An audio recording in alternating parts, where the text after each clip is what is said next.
बिस्मिल्लाहिर्रहमानिर्रहीम। अस्सलाम वालेकुम नाज़रीन, आप यूट्यूब चैनल देख रहे हैं। मैं इमरान खान हूँ। आज़ाद कश्मीर में लोग आगे की तरफ बढ़ रहे हैं और मुज़फ़्फ़राबाद की तरफ जा रहे हैं और ये दावे किए जा रहे हैं कि वो अपने हुकूक हासिल करके रहेंगे। दूसरी जानिब मिलिट्री एस्टेब्लिशमेंट ने वहाँ की कठपुतली हुकूमत के जरिए से रस्तों की बंदिश समेत बहुत सारे इकदाम करना शुरू कर दिए हैं। अब दोनों तरफ से जो इंतहाई पोजीशन है वो इख्तियार की जा चुकी है। पहले हम देख लेते हैं कि काफिले कहाँ तक पहुंचे। अगर आप आज़ाद कश्मीर का नक्शा देखें तो ये जो लोग चले थे निचले इलाकों से, यानी भिम्बर से, मीरपुर से, डुडियाल से, फिर उसके बाद ये लोग कोटली गए और वहां से अब ये काफिले आगे बढ़ते हुए पुलंदरी तक पहुंच चुके हैं। और आज के दिन में ये काफिले गुजरेंगे रावलाकोट से। रावलाकोट से गुजरना इनके लिए बहुत बड़ा चैलेंज होगा, क्योंकि रावलाकोट एक ऐसा इलाका है जहां पे पूरा फोकस किया था पाकिस्तान की एस्टेब्लिशमेंट ने। देखिए, जब वो ये सोचते हैं और प्लान करते हैं तो वो फौजी नुक्ता नजर से प्लान करते हैं। उन्हें आइडिया था कि अगर रावलाकोट को रोक लिया और रावलाकोट में इस एहतजाज को खत्म कर दिया गया तो फिर ये एहतजाज दम तोड़ जाएगा। इसीलिए रावलाकोट के ऊपर 3-4 दिन से अटैक किया गया। रावलाकोट के जो मेन सीनियर रहनुमा थे जॉइंट अवामी एक्शन कमेटी के, उमर नजीर कश्मीरी, उन्हें भी गोलियां लगी। उनके एक साथी हैं वो शहीद भी हो गए, शाहजेब कश्मीरी, और उनके अलावा और भी कुछ लोग जो है वह जख्मी हुए। बाद में गोली चली, एक बहुत बड़ा क्रैकडाउन हुआ।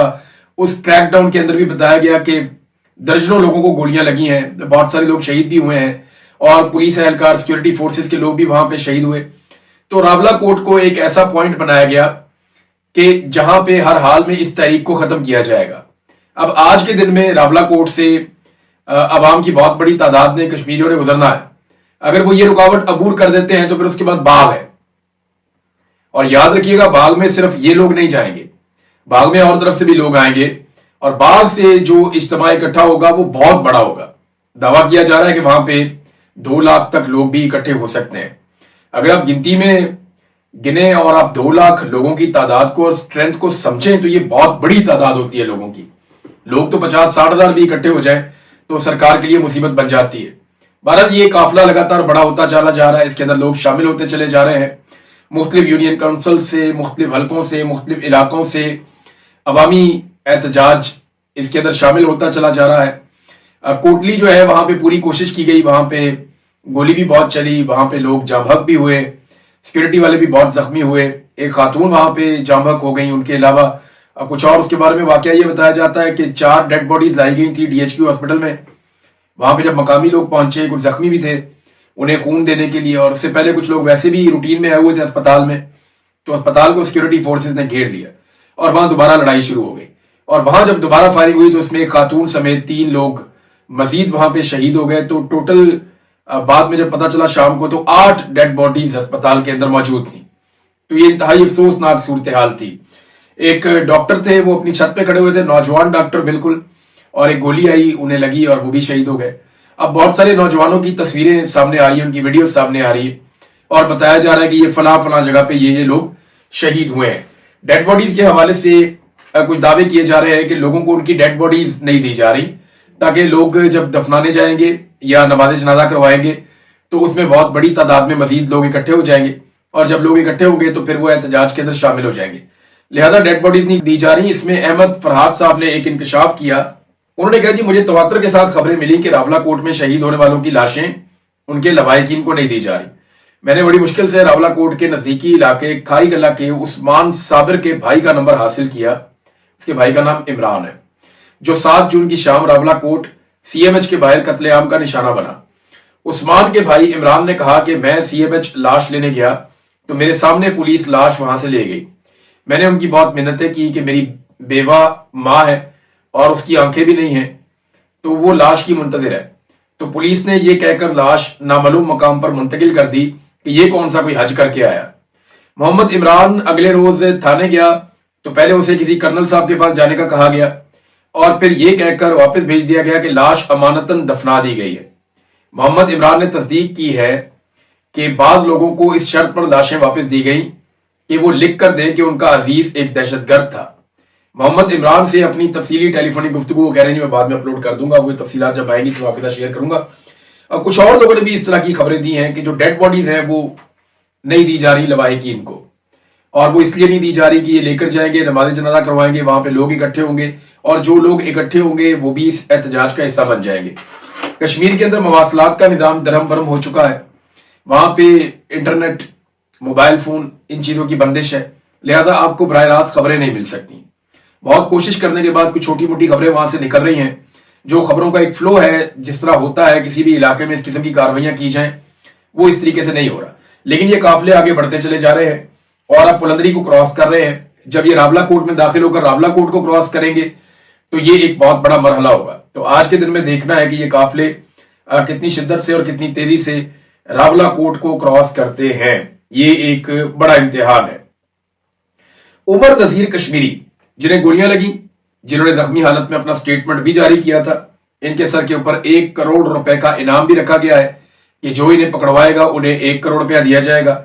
तो उमर नजीर कश्मीरी साहब ने कहा कि वो खुद, उनकी हालत शायद कुछ संभली है, तो उन्होंने कहा कि वो खुद रावला कोट में आने वाले काफिलों का इस्तकबाल करेंगे। दूसरी जानिब जब बयान आता है सामने, और वो बयान आता है शौकत नवाज मीर का, जिनका ताल्लुक मुजफ्फराबाद से है, तो वो ये कहते हैं कि जब मुजफ्फराबाद की तरफ ये काफिले आएंगे तो मैं खुद इनका इस्तकबाल करूंगा, मैं अपने लोगों को खुद लीड करूंगा। ना अभी तक मैं गिरफ्तार हुआ हूं और ना मेरी लोकेशन का इनको पता है, तो मैं पहली गोली खुद खाऊंगा और ये सारे मुकदमात भी वापस लिए जाएंगे और हम अपने मकासद में कामयाब हो जाएंगे। तो ये कुछ जो लीडर हैं वो लीड कर रहे हैं, जिनके सरों के ऊपर इनाम है, और कुछ जो है वो ये कह रहे हैं कि हम आगे चल के लीड करेंगे, लेकिन फिलहाल किसी मजबूरी की वजह से वो शामिल नहीं हो रहे। तो काफिला अगर बढ़ता जाएगा और बहुत बड़ा हो जाएगा तो ये लीडर्स फिर पब्लिक के बीच में आपको नजर आना शुरू हो जाएंगे।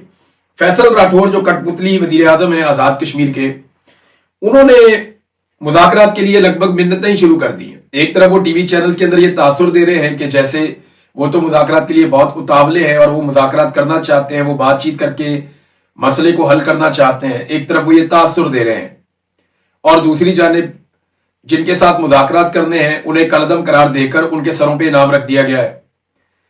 अब एक तरफ वो ये कहते हैं कि हमें बताएं हम कहां पे आके आपके साथ मुज़ाकरात करें, दूसरी तरफ जिन लोगों के साथ मुज़ाकरात करने हैं उन्हें कलदम करार दे दिया गया और उनके सरों पे इनाम रख दिया गया। अब वो बेचारे सामने कैसे आए? तो ये अजीबोगरीब एक मुनाफकत वाली जो है वो रविश है कि आप कहते हैं कि तुम सामने आओ, बैठो, हमारे साथ बात करो, और साथ में आपने उसकी गोली का ऑर्डर भी दिया हुआ है। आपने ये कहा हुआ है कि जनाब इसको पकड़ लेंगे, ये तो दहशतगर्द है, इसको तो मार देना चाहिए। एक तरफ आप उन्हें कत्ल की धमकियां दे रहे हैं और अमली तौर पे इकदाम कर रहे हैं, उनके खिलाफ नोटिफिकेशंस निकाल रहे हैं, दूसरी तरफ आप कहते हैं वो हमारे साथ बैठ ही नहीं रहे। ये कैसे हो सकता है? लोग बेवकूफ तो नहीं है, लोगों को सब नजर आ रहा है, लोग देख रहे हैं कि फैसल राठौर साहब किस तरीके से कठपुतली का किरदार अदा कर रहे हैं। फिलहाल अभी तक तो हमें यही नजर आ रहा है। ये अच्छा किरदार अदा कर सकते हैं।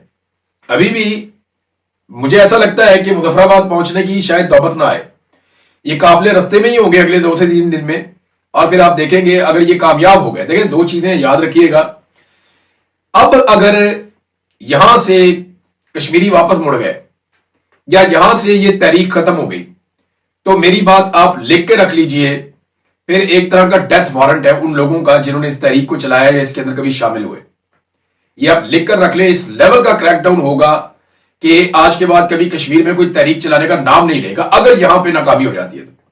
और अगर यहां पे नाकामी नहीं होती, कामयाबी होती है, तो ये भी बात आप मेरी लिख कर रख ले कि मुजफ्फराबाद पहुंचने से पहले ही बहुत मुमकिन है कि हुक्मरान बैठ जाए इनके साथ और बैठकर कहे जी आपकी बड़ी मेहरबानी होगी, हम आपके मुतालबात तस्लीम करते हैं, आओ बैठो बात करते हैं, और फिर इनके साथ कुछ चीजों के दस्तखत करेंगे, कोई नोटिफिकेशन जारी करवाएंगे, तो कुछ ना कुछ ऐसा किया जाएगा। वैसे असेंबली मौजूद है, उस असेंबली के अरकान अभी भी बैठे और बैठ के 2/3 अक्सरियत के साथ, वो एक ब्रिगेडियर ने, एक कर्नल ने कहना है सारों ने इकट्ठे होकर बैठ जाना है। इनकी क्या जरूरत है कि ये इकट्ठे होकर ना बैठे? 12 तो उनकी मुट्ठी में, कुछ फैसल राठौर के साथ है, कुछ पीटीआई वाले, उनको एतराज नहीं होगा, तो ये सारे बैठ के 2/3 क्या, ये 100% अक्सरियत के साथ बड़े आराम से ये आईनी तरमीम करके 12 महाजरीन की नशिस्तें खत्म कर सकते हैं, तो मसला ही कोई नहीं है। लेकिन एस्टेब्लिशमेंट डटी हुई है कि उन्होंने कश्मीर के ऊपर जो उनका कंट्रोल है, जो कश्मीर को ये 12 महाजरीन की नशिस्तों के जरिए से मिलिट्री एस्टेब्लिशमेंट कंट्रोल करती है, तो वो नहीं चाहते कि ये कंट्रोल उनके हाथ से निकल जाए। तो अभी एक तरफ तो इनाम रखा गया जॉइंट अवामी एक्शन कमेटी के जो 4 आम अरकान है उनके सरों के ऊपर, तो दूसरी तरफ जो ओवरसीज कश्मीरी है वो बहुत गर्म हो गए। जो ओवरसीज कश्मीरी है खासतौर पे बरतानिया में, उन्होंने बड़े बड़े एहतजाज शुरू कर दिए। वो पाकिस्तान हाई कमीशन के बाहर एहतजाज कर रहे थे, इससे पहले वो इंडियन हाई कमीशन के बाहर एहतजाज किया करते थे। लेकिन पॉलिसीज इस तरह की हैं आसिम मुनीर साहब की, उन्हें पाकिस्तान की हाई कमीशन के बाहर पहुंचा दिया। हालात पाकिस्तान के यहां तक पहुंच गए हैं। अब वो कश्मीरी जो पाकिस्तान के ऊपर जान छिड़कते थे, जो पाक फौज के खिलाफ किसी से एक लफ्ज नहीं सुन सकते थे, वो कश्मीरी आज नफरत में जल रहे हैं, क्योंकि उनके घरों में लाशें जा रही हैं, उनके लोगों को गोलियां मारी जा रही हैं, जख्मी किया जा रहा है। और वो लोग मांग क्या रहे हैं? वो सिर्फ मांग रहे हैं अपने हकूक, और सादी सादी बातें, उनकी डिमांड आप पढ़ के देख लें, आपको कोई एक डिमांड भी ऐसी नहीं लगेगी जो नाजायज हो। अब वहां पे उन्होंने भी ऐलान करना शुरू कर दिया कि जो ब्रिगेडियर फाइक को गिरफ्तार करेगा 10 करोड़ दूंगा, जो आईजी मलक लियाकत को गिरफ्तार करेगा 10 करोड़ दूंगा। भाई, जिन लोगों ने गैर कानूनी हरकतें की है, जो लोग अपने हलफ की खिलाफ वर्जी कर रहे हैं, जो आइन की खिलाफ वर्जी कर रहे हैं, अल्टीमेटली तो इन लोगों ने गिरफ्तार ही होना है। लेकिन उसने किया था, क्या नाम था उसका, जनरल फैद हमीद, वो गिरफ्तार है ना। जनरल बाजवा भी बीमार है, वरना उसको भी गिरफ्तार होना चाहिए था। जनरल नदीम अंजुम है, वो पता नहीं किधर, उसको भी गिरफ्तार होना चाहिए। और ये लोग जो अभी कर रहे हैं, जब ये रिटायर होंगे तो इन सबको भी गिरफ्तार होना है, और यही होना है। तरीकाकार ही है। पाकिस्तान आगे इसके बगैर बढ़ ही नहीं सकता कि जिन लोगों ने सियासत में हिस्सा लिया, अपने हलफ से खिलाफ वर्जी की, इन सारों को गिरफ्तार किया जाए। साथ में उन्होंने कहा जी रेंजर वाले को गिरफ्तार करेंगे तो 1 लाख रुपए दूंगा। असेंबली अरकान जो है वहां 53 असेंबली के अरकान, उन्होंने 53 करोड़ रुपए देते हैं, इनको गिरफ्तार किया जाए। तो वो तो कानून जब बदलेगा, तरीकेकार चेंज होगा, नई हुकूमत आएगी, इंसाफ होगा, तो जो जालिम है वो गिरफ्तार होंगे। तो ये तो एक वक्त होना है, अभी चाहे ना हो। लेकिन कश्मीरी हर बात का तवातर के साथ जवाब दे रहे हैं, यानी जो भी पाकिस्तान से प्रोपेगेंडा किया जाता है उसका जवाब कश्मीरी बरतानिया से देते हैं, क्योंकि यहां पे इंटरनेट की बंदिश नहीं है और यहां पे उनको मारा नहीं जाता, उनके ऊपर अटैक नहीं किया जाता। भारतीय फंडिंग का इल्जाम जो है वो 5 मिनट में ये लोग लगा देते हैं। यानी 70 साल तक पाकिस्तान की मिलिट्री एस्टेब्लिशमेंट ने और जर्नैलों ने कश्मीरियों के हुकूक के लिए रोना धोना किया है। पाकिस्तान की एस्टेब्लिशमेंट ने आलमी सतह पे और पाकिस्तान के अंदर भी 70 साल तक या 70-75 सालों तक इन्होंने कश्मीरियों के हुकूक के लिए रोना धोना किया, बड़ी आवाज उठाई। और अब जब कश्मीरियों ने अपने हुकूक खुद मांग लिए तो उनके ऊपर हमला कर दिया, उन्हें गद्दार करार दे दिया, उनके घरों से इंडियन करेंसी निकालना शुरू कर दी। एक तो जो भी कभी पाकिस्तान की मिलिट्री एस्टेब्लिशमेंट के साथ जिसका भी फड्डा होता है ना, उसके घर से इंडियन करेंसी निकल आती है। ये इतनी सियाणी करेंसी है, ये फौरन पहुंचती है उनके घर में, जाके डेरा डाल लेती है, क्योंकि अब इनकी लड़ाई हो गई है मिलिट्री एस्टेब्लिशमेंट से, तो मैं इंडियन करेंसी हूं, मैं जाके इनके घर में बैठ जाती हूं। वहां से जाके उसको बरामद कर देते हैं इंडियन करेंसी को, पता नहीं अपने साथ लेकर जाते हैं, अपने बैगों में लेकर जाते हैं, जाकर वहां से बरामद कर लेते हैं। मेरी तो समझ से बाहर है। तो ये 70 साल तक पाकिस्तानियों को इन्होंने चूरन बेचा कि हम कश्मीर को आजाद करवाएंगे और हम कश्मीरियों के हुकूक के लिए आवाज उठा रहे हैं। जो इंडिया में कश्मीरियों के साथ हो रहा है वो बहुत जुल्म और जबर हो रहा है। तो जब पाकिस्तान में आजाद कश्मीर के लोगों ने आवाज उठाई अपने हुकूक के लिए, तो उन पर हमलावर हो गए। अब गद्दारी का इल्जाम तो ऐसे पाकिस्तान में लगाते हैं जैसे ये कोई मसला ही कोई नहीं है। आम आदमी का बड़ा दिल दुखता है जब आप उसको गद्दार कहते हैं, दहशतगर्द कहते हैं, बड़ा नामुनासिब लगता है। भारतीय फंडिंग का इल्जाम लगा देते हैं। ये इल्जाम अब नहीं लग रहे। ये मैं आपको एक चीज दिखाता हूं, ये देखें आप, ये देखें, एक इश्तिहार है। इस इश्तिहार में आपको जो शक्ल नजर आ रही है ये अयूब खान की है। इंतखाबी निशान फूल भी आपको साथ नजर आ रहा, कमाल किस्म का गुलाब का फूल लगा हुआ है। तो ये कि अयूब खान को वोट दीजिए, पाकिस्तान मुस्लिम लीग के उम्मीदवार अयूब खान को वोट देना, मुल्की तरक्की और इस्तेहकाम को वोट देना है। ये अयूब खान जब वोट मांग रहा था फातिमा जिन्ना साहिबा के खिलाफ। तो जाहिर है कि अब्दुल गफ्फार खान काबुल सिर्फ इसलिए गए हैं कि पख्तूनिस्तान का कजिया फिर पैदा करें। अब्दुल गफ्फार खान और उनके साथी इसमें मिस फातिमा जिन्ना के साथ पख्तूनिस्तान के लिए काम कर रहे हैं, यानी कायदे आज़म की बहन पाकिस्तान को तोड़ने के लिए काम कर रही थी, ये अयूब खान ने कहा, और बाद में याहिया खान ने पाकिस्तान तोड़ दिया। आपको इन हकायक का इल्म होना चाहिए। फिर आगे एक शेर भी लिखा हुआ है कमाल किस्म का, बुनियादी जमहूरियतों के अरकान की हैसियत से आपको हकायक की रोशनी में फैसला करना चाहिए। एक डिक्टेटर जो इश्तिहार छाप रहा है उसमें जमहूरियत का नाम लिखा हुआ है। याद रखिए, पाकिस्तान दुश्मनों में घिरा हुआ है। ये जुमला अभी भी आपको सुनने को, अभी कोई जर्नैल बोलेगा ना, यही बोलेगा, पाकिस्तान दुश्मनों में घिरा हुआ है। ये बात अयूब खान भी कहता था। खुदा ने पाकिस्तान आपकी हिफाजत में दिया है। देखा, आज भी यही कहते हैं जर्नैल के, जनाब पाकिस्तानी कौम पाकिस्तान की हिफाजत करती है, पाकिस्तान हर शख्सियत से बुलंद है। ये भी आज जर्नैल कहते हैं। यानी पहले फातिमा जिन्ना से बुलंद कर दिया पाकिस्तान को, आज इमरान खान से बुलंद कर दिया, उससे पहले बेनजीर से बुलंद कर दिया, उससे पहले भुट्टो से बुलंद कर दिया, और पाकिस्तान का, अगर पाकिस्तान हर शख्सियत से बुलंद है तो आसिम मुनीर से भी बुलंद होना चाहिए, अयूब खान से भी बुलंद होना चाहिए, परवेज मुशर्रफ से भी बुलंद होना चाहिए, कमर जवेद बाजवा से भी बुलंद होना चाहिए। तो ये शख्सियात नहीं है, یہ تو جو چاہتے ہیں اپنے بھٹو کے ساتھ کر دیتے ہیں. تو ناظرین، پاکستان ہر شخصیت سے بلند ہے. پاکستان کو ترقی کی ضرورت ہے. یہ جرنیل تب بھی کہتا تھا، اب بھی کہتا ہے. ترقی کو استحکام چاہیے، تب بھی استحکام. اب تو اتنا استحکام چاہیے، بیچاروں نے ایک استحکام پارٹی بھی بنا دی. اور استحکام کو مضبوط حکومت چاہیے.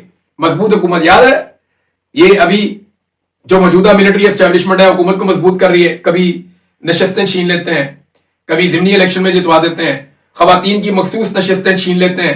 حکومت کو مضبوط کرنا ہے، استحکام لے کر آنا ہے. سمجھ آ رہی ہے نا آپ کو؟ یہ پرانی کہانی ہے، یہ اسکرپٹ چینج نہیں ہوا. آپ کو پاکستان کا مستقبل جذبات کی بنا پر نہیں بلکہ سوچ سمجھ کر طے کرنا ہے. آج بھی پاکستان تحریک انصاف کے لوگوں کو، آج بھی کشمیریوں کو، آج بھی چاہے بلوچ ہیں چاہے پشتون ہے کوئی بھی ہے، آج بھی ان سب کو یہ جرنیل کیا کہتے ہیں؟ یہ جذباتی لوگ ہیں. وہ انہیں جذباتی کہتے ہیں. قوم کے جذبات سے کھلواڑ انہوں نے ہمیشہ خود کیا اور آج یہ کہتے ہیں جذباتی لوگ ہیں. آج کی تاریخ میں جو سب سے جذباتی تقریر ہے جو کی گئی ہے وہ تو کیپٹن لیاقت نے کی ہے. کیپٹن ریٹائرڈ لیاقت جو فوج سے آیا ادھر پولیس کے اندر اور اب آئی جی بنا ہوا ہے یہاں پہ کشمیر میں، سب سے جذباتی تقریر اپنے سینے پہ ہاتھ ٹھوک ٹھوک کے تو اس نے کی ہے. تو جذباتیت کے خلاف نہیں ہے. جذبات جب ان کے مفاد کے خلاف ہو جائیں تو یہ جذبات کے خلاف ہو جاتے ہیں. تو ایوب خان نے جو باتیں کی آج بھی وہی باتیں ہو رہی ہیں. کبھی فاطمہ جناح غدار، کبھی لیاقت علی خان غدار، کبھی شیخ مجیب غدار، کبھی عمران خان غدار، کبھی ذوالفقار علی بھٹو غدار، کبھی بے نظیر بھٹو غدار، کبھی نواز شریف بھی بیچ میں غدار. تو یہ سارے غدار ہیں. ہم دیکھیں کتنے سارے غدار ہیں. وہ بگٹی بھی غدار تھا، اکبر بگٹی وہ بھی غدار. پھر ولی خان وہ بھی غدار تھا زبردست قسم کا. پھر جناب جتنے علماء اکرام گزرے وہ بھی سارے غدار تھے. پاکستان میں غداروں کا ایک میلہ لگا ہوا ہے. کمال غدار ہے. کوئی صحافی ہے تو وہ بھی غدار ہے، جو سوال پوچھے وہ بھی غدار ہے. تو ہم اتنے سارے غدار ہیں، 24-25 کروڑ. ہم نے حق ہی ادا نہیں کیا ان جرنیلوں کا. ہم اچھے لوگ ہی نہیں ہیں، ان جرنیلوں کو اچھی قوم ہی نہیں ملی. ہم سارے غدار ہیں. تو یہ دیکھیں یہ غداری کا کھیل کوئی نیا نہیں ہے، بہت پرانا ہے، تب سے لے کر اب تک کھیلا جا رہا ہے. تو پاکستان کی اسٹیبلشمنٹ نے ہمیشہ اشرافیہ کے ساتھ مل کر اقتدار میں رہنے کا ایک فیصلہ کیا ہے ہمیشہ. اب یہ کاروبار بناتی ہے اشرافیہ کے ساتھ مل کر، منافع کماتی ہے اشرافیہ کے ساتھ مل کر. جب بھی کوئی عوامی سطح کا بندہ آ جاتا ہے یا عوام اپنے شعور کے ذریعے سے احتجاج شروع کرتی ہے تو یہ اسے کچل دیتے ہیں. بار بار پاکستان میں یہی کیا گیا اور آج آزاد کشمیر میں ایک مرتبہ پھر یہی کیا جا رہا ہے. ناظرین، نیلم کی طرف سے بھی تیاریاں ہو رہی ہیں. نیلم ویلی کی طرف سے یہ کشمیر کا اگر آپ میپ دیکھیں تو مظفر آباد بیچ میں آتا ہے، نیچے جتنے ضلع میں نے آپ کو پہلے بتایا اوپر جو ہے وہ نیلم ویلی ہے. تو وہاں سے بھی اب تیاریاں کی جا رہی ہیں اور وہ جو پل نیچے کی طرف آتے ہیں وہاں پہ رکاوٹیں ڈالی جا رہی ہیں، پٹھے وٹے بھی اکھیڑ دیے گئے ہیں. وہ لوگ کہاں رکتے ہیں ان چیزوں سے؟ یہ کشمیری بہت مضبوط لوگ ہیں، بڑی شاندار قوم ہے، تو یہ نہیں رکتے ان سے. اور اگر اگلے 3-4-5 دن یہ کھڑے رہے تو اس نظام کو گھٹنے ٹیکنے پڑیں گے اور وہ اپنے حقوق حاصل کر لیں گے. اب ناظرین تھوڑا سا آپ کو میں لے چلتا ہوں انٹرنیشنل فرنٹ پہ، کیونکہ 1-2 منٹ ہم اس پہ ضرور بات کرتے ہیں. ہمیشہ خبریں بہت بڑی بڑی ہیں تو ان کو نظر انداز نہیں کیا جا سکتا. امریکہ میں اور ایران میں براہ راست جھڑپیں ہوئی ہیں. واقعہ کیسے ہوا وہ میں آپ کو بتا دیتا ہوں. اصل میں امریکنز بڑے آرام سے خاموشی سے جو وہ ہمیشہ کرنے کی کوشش کرتے ہیں، آبنۂ ہرمز میں سے اسکارٹ کر کے کچھ ٹینکرز کو نکالنا چاہ رہے تھے، تیل کے ٹینکرز کو، ایران کی مرضی کے خلاف. تو ایران نے کچھ ڈرون داغ دیے جو ان ٹینکرز کے لیے آئے. ان میں سے ایک امریکن اپاچی ہیلی کاپٹر ہے، وہ ان ٹینکرز کو پروٹیکٹ کرتے کرتے یا ان کو اسکواڈ کرتے کرتے ایران کی حدود کے بہت قریب آ گیا اور اس سے فائرنگ بھی ہو رہی تھی. تو اس وقت ایک ڈرون جو ہے وہ اس ہیلی کاپٹر سے ٹکرایا اور اس کے نتیجے میں امریکن اپاچی ہیلی کاپٹر تباہ ہو گیا. ڈونلڈ ٹرمپ نے اس کی تصدیق بھی کر دی. اب وہ ہیلی کاپٹر تباہ ہوا، امریکہ کا نقصان ہو گیا، ٹینکرز وہیں رک گئے، واپس ہو گئے.